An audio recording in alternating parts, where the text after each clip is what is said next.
আসসালামু আলাইকুম everyone, how are you all? Hope you are fit and fine. বন্ধুরা, প্রতিনিয়তই আমাদের কাছে সুন্দরবন কুরিয়ারের মাধ্যমে কিছু মোবাইল এসে থাকে। আজকে আমাদের এই একটা সেট বরিশালের এক ভাই পাঠাইছেন। তো এই সেটটার মধ্যে উনি বলছে যে এটার অডিও কাজ করে না, রিংটোন বাজে না। তো আজকে আমরা এটা ডিসঅ্যাসেম্বল করব এবং কাজ করে আপনাদের দেখানোর চেষ্টা করব। ইনশাআল্লাহ শেষ পর্যন্ত আমাদের সাথে থাকবে। বন্ধুরা, এই মুহূর্তে প্যাকেট থেকে মোবাইলটা বের করার চেষ্টা করব আর তারপরে ডিসঅ্যাসেম্বল করে আপনাদেরকে দেখানোর চেষ্টা করব। তো প্রথমে সেটটাকে ওপেন করছি। ওপেন করে এটার মধ্যে সাউন্ডের প্রবলেম রয়েছে এবং ক্যামেরার প্রবলেম রয়েছে, সেই বিষয়টা আপনাদেরকে দেখানো হচ্ছে। আমরা সেটিং থেকে সাউন্ডে চলে যাব। তো সাউন্ডে চলে যাওয়ার পরে আপনাদেরকে দেখানোর চেষ্টা করব সাউন্ড হচ্ছে না। তো আমরা এখন দেখলাম যে সাউন্ড হচ্ছে না, রিংটোনও হচ্ছে না। তার পরবর্তীতে ক্যামেরাটা যদি দেখানোর চেষ্টা করি, ক্যামেরা আসছে না, একটা মেসেজ চলে আসছে। আবারও দেখাই ক্যামেরাটা আসছে না, একটা মেসেজ দেখাচ্ছে এখানে। এর পরবর্তীতে আমরা চলে যাব সিপিইউ রিভোলের জন্য। এই সমস্যাগুলো সাধারণত সিপিইউ ইস্যু হয়ে থাকে। তাই আমাদেরকে এই মুহূর্তে সিপিইউটা রিভোল করে আমরা দেখব যে এই সমস্যাটার সমাধান হয় কিনা। বন্ধুরা, ইনশাল্লাহ শেষ পর্যন্ত আমাদের সাথে থাকবেন। এই মুহূর্তে আমাদের সিপিইউটা ওঠানোর জন্য চেষ্টা করছি। আমরা হিট রাখছি 350-এর মধ্যে এবং হাওয়া আছে 4-এর মধ্যে। বন্ধুরা, এখানে অত্যন্ত যত্ন সহকারে কাজগুলো করতে হবে। আমি এর আশেপাশে অনেকগুলো সেট আমার কাছে আসছে বিভিন্ন টেকনিশিয়ানের। তো ওনারা এইখানে হিট দিতে গিয়ে দেখছি যে মাদারবোর্ডটাকে একেবারে ফুলায় ফেলে। যদি মাদারবোর্ডটা ফুলে যায় তাহলে এই কাজটা হবে না, অর্থাৎ সিপিইউটা যত সঠিকভাবেই লাগান তারপরেও সেটটা ওপেন হবে না। তো এই জন্য হিসাব মতো হিট দিতে হবে। একটা টার্গেট রাখতে হবে সর্বোচ্চ 1 মিনিটের ভিতরে, যেন আমাদের সেটটা থেকে সিপিইউটা আলাদা করা সম্ভব হয়। আর এই মুহূর্তে আমরা পরিষ্কার করছি। তো বন্ধুরা, এটা পরিষ্কার করতে হলে আমাদেরকে অত্যন্ত সতর্কতার সাথে সিপিইউর নিচে পরিষ্কার করতে হবে। আজকে একটা দীর্ঘ সময় নিয়ে কিভাবে পরিষ্কারটা করা হয় এ ব্যাপারে আপনাদের সম্মুখে আলোচনা করব। তো আমরা যদি এই সেটগুলো পরিষ্কার করতে যাই, ওই মুহূর্তে একটু সতর্কতার সাথে কালো গ্লুগুলো পরিষ্কার করে নেব। কালো গ্লু পরিষ্কার করার পরবর্তীতে আমরা উইকের মাধ্যমে এটা পরিষ্কার করার চেষ্টা করব। তবে একটা জিনিস মনে রাখতে হবে, এর ভিতরে খুব বেশি পরিমাণে উইক দিয়ে ঘর্ষণ করলে অনেক সময় মাদারবোর্ডের প্রিন্টগুলো ছিঁড়ে যায়, অথবা ঘর্ষণের কারণে একটা প্রিন্ট আরেকটা প্রিন্টের সাথে লেগে যায়। এই বিষয়গুলো আমাদের সবসময় সতর্কভাবে খেয়াল রাখতে হবে। তো বন্ধুরা, এই মুহূর্তে আপনাদের কাছে একটা মেসেজ দিতে যাচ্ছি। বাংলাদেশের যে কোনো প্রান্ত থেকে আপনাদের নষ্ট হয়ে যাওয়া মোবাইলগুলো আমাদের কাছে পাঠাইতে পারেন।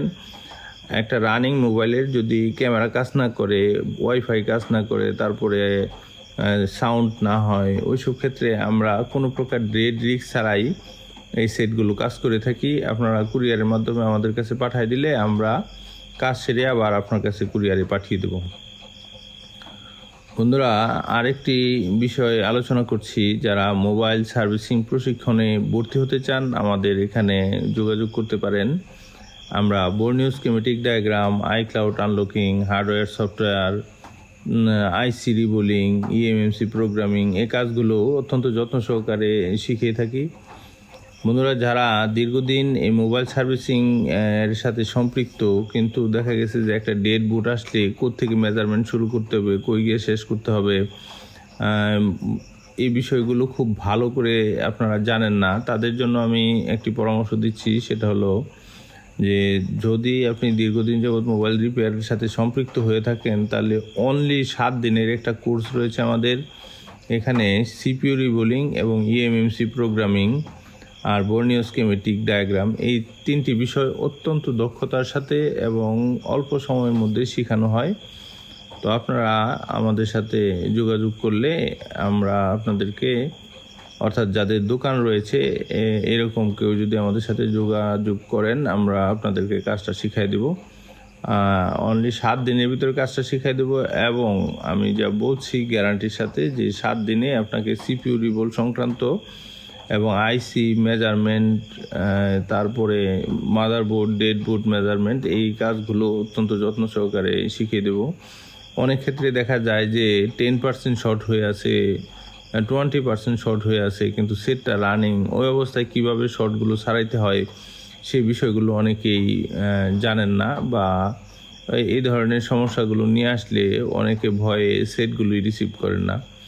তো এই সমস্যাগুলো কিভাবে সমাধান করতে হয় সেই সব বিষয়গুলো নিয়ে আমরা বিস্তারিত আলোচনা করে থাকি আমাদের ভিডিওর মাধ্যমে। বন্ধুরা, এই মুহূর্তে আমাদের আইসিটা পরিষ্কার করতেছি।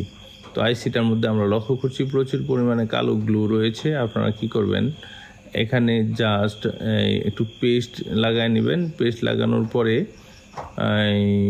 বল পেস্ট এবং ফ্লেক্স পেস্ট এই দুইটার সমন্বয়ে যদি এখানে কাজটা করা হয় তাহলে কাজটা দ্রুত হয়ে যায়।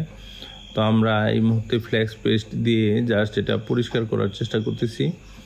তো একটা জিনিস লক্ষণীয়, সেটা হলো যে এইখানে যদি প্রচুর পরিমাণে তাতাল দিয়ে ঘর্ষণ করতে থাকেন তাহলে দেখা যাবে যে এই ঘর্ষণের কারণে আইসির প্রিন্টগুলো ছিঁড়ে যেতে পারে, একটা প্রিন্ট আরেকটা প্রিন্টের সাথে লেগে যেতে পারে। এই জন্য যত অল্প সংখ্যক সময়ের জন্য তাতালের প্রয়োগ হয় আইসির মধ্যে ততই ভালো। তো বারবার আমরা যদি আইসিটা পরিষ্কার করতে গিয়ে তাতাল দ্বারা ঘর্ষণ করতে থাকি তাহলে তাতাল থেকে আইসিটা শর্ট হয়ে যেতে পারে। আরেকটা বিষয় আপনাদের কাছে আমি বলতে চাই, সেটা হলো যদি উন্নত মানের হট এয়ার গান আপনারা ব্যবহার না করেন, ওই ক্ষেত্রে একটা সমস্যা, হিট লেগে অনেক সময় আইসিগুলো নষ্ট হয়ে যেতে পারে। এবং তাতালগুলো খুব ভালো মানের তাতাল ব্যবহার করতে হবে। যদি তাতালের মানটা ভালো না হয় তাহলে তাতাল দ্বারা আইসিতে ঘর্ষণ করার সময় আইসি শর্ট হয়ে বাতিল হয়ে যায়। তো আমাদের এই দিকগুলো বিবেচনা করে কাজ করতে হবে। বন্ধুরা, আমরা লক্ষ্য করছি যে অনেক টেকনিশিয়ান আছে যারা আমাদের কাছে এসে ভর্তি হয়। তো তাদেরকে যদি জিজ্ঞেস করা হয় যে আপনি যে কাজ করতেছেন কী ধরনের যন্ত্রপাতি ব্যবহার করছেন, সেই মান্দাতা আমলের যে কিছু হট এয়ার গান, তারপরে উইক, এগুলোর ব্যাপারে বলে থাকে যে এগুলো আমরা ব্যবহার করি। তো আগে আমরা 100 টাকা দামের একটা তাতাল ব্যবহার করতাম, কিন্তু এখন 16,000 টাকা দামের একটা তাতাল ব্যবহার করি। তো যদি আপনি যন্ত্রপাতিতে আপডেট না হন, ওই অবস্থায় যতই চেষ্টা করেন আপনি কিন্তু আপডেট লেভেলের কাজ করতে পারবেন না। আমাদের এখানে অ্যাডভান্স লেভেলের সব ধরনের কাজ শেখানো হয়। এই কাজগুলো শিখতে হলেও আপনাকে অবশ্যই ভালো যন্ত্রপাতি থাকতে হবে। অনেকে আসে যে মাইক্রোস্কোপ আগে পরে চালাই নাই, সেই মাইক্রোস্কোপ দিয়ে কিভাবে দেখা গেছে যে 1 দিন 2 দিন সময় চলে যায় উনি মাইক্রোস্কোপটাকে ফ্রি করতে। মাইক্রোস্কোপ দিয়ে কাজ করাটা একটু জটিল, কারণ হলো যে তাকায় থাকতে হয় একদিকে, অথচ তাতালটা নিয়ে যেতে হয় অন্যদিকে। এটা যারা একেবারে নতুন তাদের কাছে অনেকটা আনইজি ফিল করে তারা কাজটা করতে গিয়ে। বন্ধুরা, এই কাজগুলো অবশ্যই যত্ন সহকারে করতে হবে।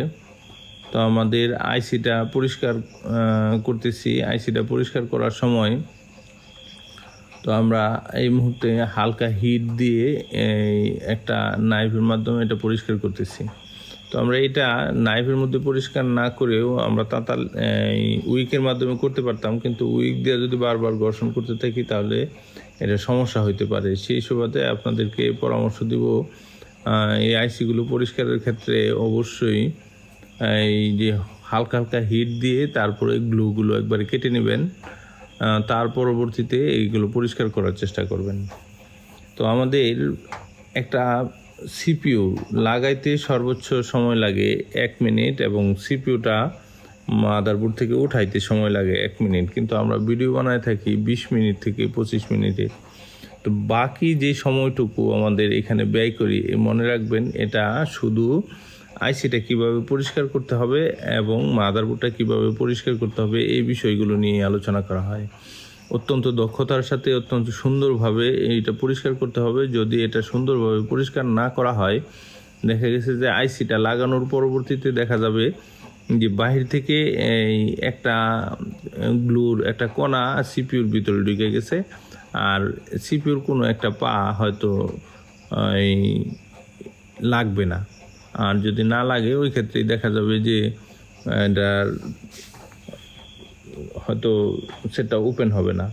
যেমন এই সেটটাকেই আমি 2বার সিপিইউ রিভল করছি।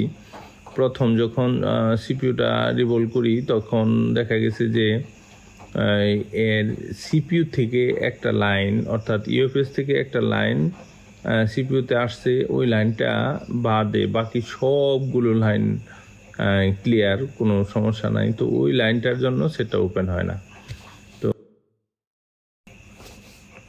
বন্ধুরা, এই মুহূর্তে আমাদের আইসিটা রিবোলিংয়ের পর্বটা প্রায় শেষের দিক দিয়া।